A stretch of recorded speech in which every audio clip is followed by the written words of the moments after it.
लेकराच हित वाहे माऊलीचे चित्त किंवा घार हिंडे आकाशी तिची धाव पिलांपाशी याने मला इथे येण्याचे योग. तसेच आजांची कीर्तनाला उपस्थित आहे आदरणीय बाबा असतील, आदरणीय राम महाराज असतील, त्यांच्या माध्यमातून मला इथे येण्याचा योग. तसेच सर्व ग्रामस्थ मंडळी असतील, भजनी मंडळ असतील, सर्वांच्या माध्यमातून मला इथे येण्याचा योग आला. भगवंत जशी माझ्यावर कृपा करतील तसं मी बोलण्याचा प्रयत्न करते आणि मी माझ्या सेवेकडे वळते. परमार्थामध्ये सगळ्यात महत्वाचं जर काय असेल तर तो म्हणजे विश्वास.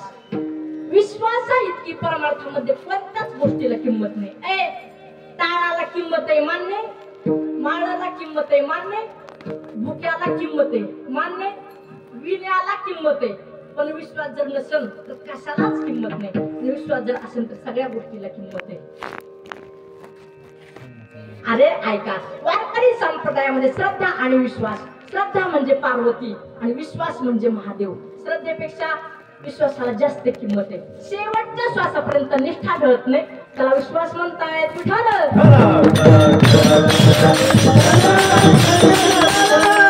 सगळ्या संतांचा विश्वास हा देवावर आहे, पण अख्ख्या महाराष्ट्राचा विश्वास हा संतावर आहे. म्हणून एवढा मोठा उत्सव आहे. नाहीतर शब्द फिक्त करायला कोण मोकळं? प्रत्येकाचं वैशिष्ट्य आहे दादा. जसं रामाची नवमी, कृष्णाची अष्टमी, तुकोबरायांची बीज, महावीरचा समाधी सोहळा, नाथांची षष्टी, महादेवाची शिवरात्र, देवीची नवरात्र, तुमची आमची पितर कसा काव करीत सगळेच बोगस आहे ना. समाजासाठी जगणं त्यांचा एवढा मोठा अट्ठास आहे, म्हणून तर एवढं मोठं वैभव आहे. विठ्ठल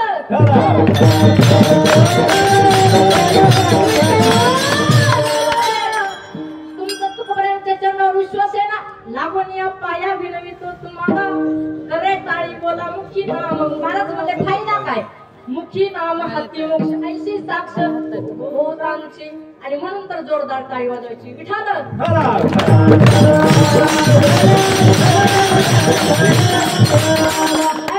बसणार जरा फ्रेश बसवर, पहिला रिलॅक्स, अजिबात टेन्शन घ्यायचं नाही, आनंदी जीवन जगायचं आहे. हे कुठं मिळावं आपल्याला माहित होतं का? मनुष्य देह. तुम्हाला माहित होतं का कमगाव तुमचा जन्म होणार आहे म्हणून? कसा आला हे तर माहितीये का? कुठं जाणार आहे हे तर माहितीये का? दिलेली ही फार मोठी देणगी आहे ना, ती आनंदाने जगा. काय काय म्हणत कीर्तनात बसते पण मेल्यावाने बसते, ह्या करून मेल्यावाने बसते. एक तर माझ्या कीर्तनात हास्य बिन आणि टाळी वाजून. अरे म्हणलं कार टाळी वाजून? मला माझ्यावर कर्ज आहे. कर्ज उसर बोंबला खेळला जातात किती, येतात किती, कमवतो किती, गमवतो किती, हे जर लिस्ट कर्ज होणारच ना. केसाला भांगपट्टी राहिला, झोपडपट्टी फिरायला, फटफट कर्ज फेडायला, श्वासाठी चेअरमन मला म्हणला चेअरमन काय केलं? 5 खर्च करा, कर्ज होईल 10 कमी तो 20ची पेटू. बिस्लरी आता इसलं झाली ना. आणि माझ्या भगवंताकडे एकच प्रार्थना, हे भगवंता इथल्या सगळ्यांना मोकळ कर आणि गोडगाव या नगरीवर तर कधीच कर्ज होऊ देऊ नको. आणि चुकून देवाकडून जर झालं तर टेन्शन घ्यायचं नाही, होऊन दे कर्ज. ज्याच्यावर कर्ज तोच खरा मुर्ग. आदर देवाला महाराज भेटला, फिटला तर फिटला महाराज पोरग आहे ना मर्द. आमच्या बाबतीत भरा अर्ज इकडे अर्जाला द्यावं लागत नाही. चार जरी विठाल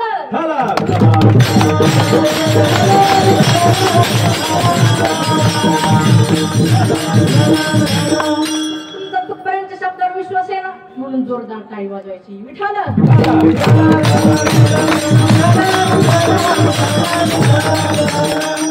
तुकोबरायांचा 4 चरणाचा विश्वास देवावर ठेवायचा का संतावर ठेवायचा हे सांगणारा अभंग.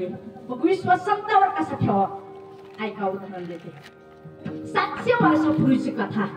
जयपाल नावाचा राजा, चक्रवर्ती सम्राट, त्याला 4 मुली झाल्या.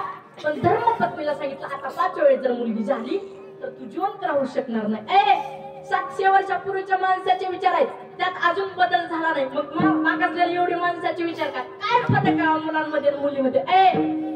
आज जेवढे इथं पुरुष मंडळी आलेत ना, तुमच्यापेक्षा आमच्या मावळ्यांची संख्या जास्त आहे. आणि गावात सप्ताह असला की ह्यांचाच लय आनंद मोठा असतो. स्वयंपाक कसं बनवायचं? चला बरं, तुम्ही गेली की माझ्या विठ्ठल करतच नाही का?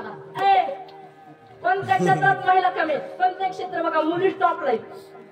गायक, वादक, IPS, PSI, कलेक्टर, आमदार, खासदार, खजिनदार, मंत्री, राष्ट्रपती, सरपंच, उपसरपंच, क्रिकेट, हॉकी, कुस्ती सुद्धा आज मुलीच खेळतात. मग आपल्याला का मुलगी नको? सरकार नुसतं सांगते बेटी बचाव बेटी बचाव, आपल्या तर मनापासून सरकारनं सांगून काय फायदे? बदलायचं सरकार नाही आपल्याला. म्हणून 2 वर्षाचा नामघेतले जर सफल करायचंय तर वाक्य लिहून घ्या. मुलीला तर उद्या मुलाच्या समान, वाचवा मुलीचा प्राण. आणि मुलगीच आहे भारतीय संस्कृतीची शान. आणि मुलगीच ठेवते आई बापाच्या कष्टाची जाण. मुलीच्याच पोटी जन्माला येतील श्रीकृष्ण भगवान. एवढी लोक यांच्यासाठीच आहे. पण आपण आईसाठी आले पाहिजेत ना. यासाठी पोटातली कळी तिला कधी खुडू नका. अरे जिला आपण जग पाहू देत नाही ती अहिल्याबाई होऊ शकते. संत मीरा मुक्ता झाशीची राणी बनू शकते. जरा विचार संपन्न जीवन जगा. आणि परत एक वाक्य सांगते, जेवढी पूर्वी बापाची इज्जत जपते तेवढा पोरगा कधीच जपत नाही. घरात पाहुणे त्यांच्या दूध नसतं, पुरी दूध आणायला मोठीत जाते. फुलपत्र मंडीच्या खाली जाते, मागच्या दरवाजात जाते, दूध आणते, पाहुणा चहा पिऊन आईला टेन्शन नाही. पोरा दूध आणायला बरं ते जातच नाही. अरे जा दादा. आणि मग मला चॉकलेटला 2 रुपये म्हणजे 5 दूध कितीवर गेलं. 7 जाताना गप मरत जाणार नाही, पाहुण्या पुन्हा जाणार, पाहुण्या पुन्हा गप मरत नाही. ते 2 फुट असंच फुलपत्र टाकतो तिथं मी दूध आणायला निघाला. अरे तुला काय मी एका गावात मुक्का मला 10वीचा निकाल आला. मुलगी रडत आली. म्हणलं ताई का रडते? महाराज मला 90% मार्कापर्यंत रडते. नाही ना महाराज मला 95%ची अपेक्षा होती. बघा बरं का, जी माणसं अभ्यासाच्या बाबतीत जास्त अपेक्षा आहे ना तीच माणसं आज कलेक्टर आहे, IPS आहे. ही देव कोणाला बी द्यायला बसला. 90% पडलं तरी पोरगी रडती. टक्केची अपेक्षा जास्त आहे. तिच्या मागून पोरग पुढीतच आणून पुढे हाणतच.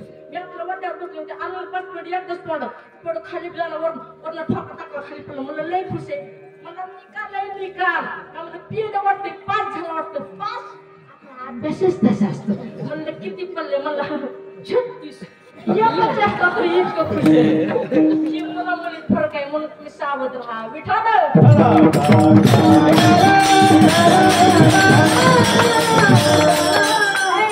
1400 वर्षाचं चांगल्या शरणार्थ तिचं नाव मुक्ताबाई. देवजीला दळण लावायला जो तिचं नाव जनाबाई.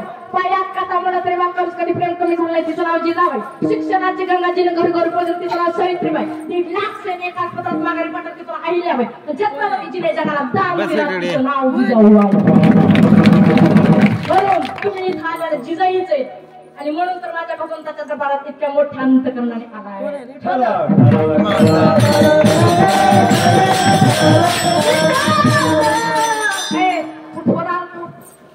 पल्लवाचा राजा हे तर आपला विषय चाललाय बरं का. 700 वर्षापूर्वीची कथा आहे. आणि संत चरित्रात कथा आहे बरं का. कधी मिळाली तर वाचून पहा. त्याला 4 मुली झाल्या.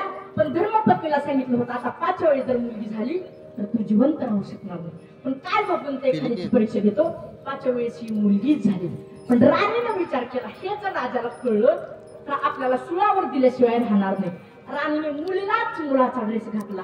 मुलगा झाले म्हणूनच सांगितलं. किती 21 वर्ष लपवलं. पण ज्या वेळेला लग्नाची वेळ आली लग्न जमलं, लग्न झालं आणि नंतर उघडकीस आलं त्या मुलगा नसून मुलगी आहे. ती मुलगी एका अरण्यामध्ये आत्महत्या करण्यासाठी निघाली.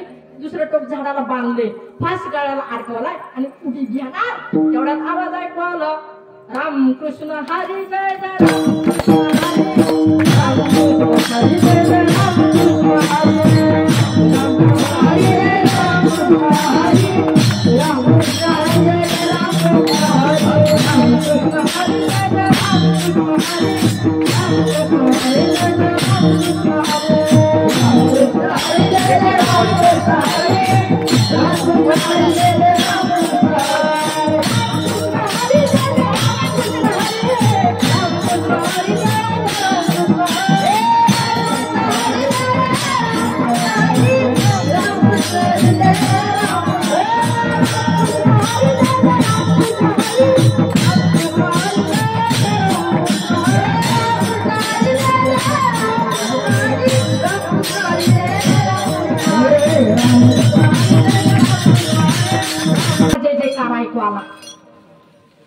त्या झाडावरून त्या व्यक्तीनं खाली बघितलं तर 16 वर्षाचा महात्मा दिंडीचा अध्यक्ष होता. त्या व्यक्तीचं नाव आहे माऊली ज्ञानोबा आहे. माग 13 वर्षाचा सोपान काका, संत निवृत्ती दादा, संत मुक्ताबाई, सगळ्या संतांची दिंडी आहे बरं का. आणि त्या व्यक्तीनं फास बाजूला काढला आणि ती व्यक्ती माऊलींच्या समोर आली आणि माऊलींचं दर्शन घेतलं. माऊलींनी मस्तकावरती हात ठेवला. बाळा दादा, ए मुला, पाय नको पडूस, मुला उठ. स्त्रीचा तो केला पुरुषा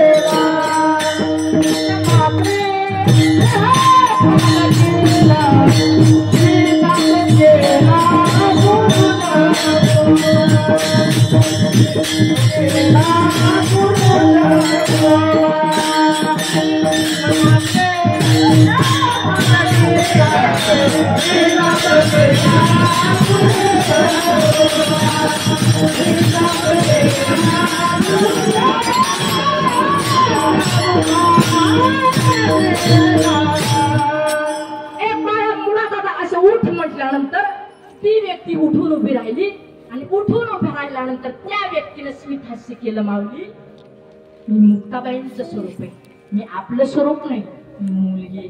पण ऐका, रामाच्या भागातून गेलेला बाण आणि संताच्या मुखातून गेलेला शब्द बोलणं तेच खरं करण्याची ताकद. जी निमिष मात्र देह पालटीला स्त्रीचा तो केला निमिष, एका क्षणात स्त्रीचा तो केला पुरुष उभा. आणि मग बाकीच्या वर्गाने त्या व्यक्तीला विचारलं, तुम्ही मुलगी असून माऊलींचं दर्शन घेतलं आणि माऊलीने तुम्हाला मुला दादा असं उठ म्हटल्यानंतर स्मित हास्य केलं, तुम्हाला दुःख कसं वाटलं नाही, तुम्ही विचार कसा केला नाही, तुम्हाला